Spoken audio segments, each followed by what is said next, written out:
Hi friends, welcome to cine family 2. Guppedantha Manasu serial hero Rishi real name Mukesh Gowda. Mukesh Gowda ఈ మధ్య social మీడియాలో చాలా యాక్టివ్గా ఉంటూ తన personal and serial and family అప్డేట్స్ని ఎప్పటికప్పుడు షేర్ చేస్తూ ఉన్నారు.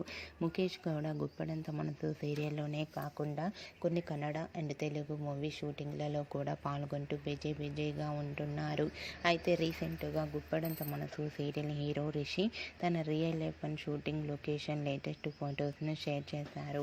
ఆ ఫొటోస్లో రిషి షూటింగ్లో పాల్గొంటూ చాలా సరదాగా హ్యాపీగా ఎంజాయ్ చేస్తూ హ్యాండ్సమ్ లుక్లో కనిపించారు. ఆ ఫొటోస్ చూసిన వారంతా your acting is super Rishi sir అంటూ తన అభిమానులందరూ కామెంట్స్ పెడుతున్నారు. మీకు కూడా Rishi real life and shooting location latest photos మీకు నచ్చినట్లయితే మీ అభిప్రాయాన్ని మీ కామెంట్ రూపంలో తెలియజేస్తూ లైక్ చేయండి, షేర్ చేయండి. మరిన్ని ఇంట్రెస్టింగ్ అండ్ లేటెస్ట్ అప్డేట్స్ కోసం మా సినీ ఫ్యామిలీ 2 ఛానల్ని సబ్స్క్రైబ్ చేసుకోండి.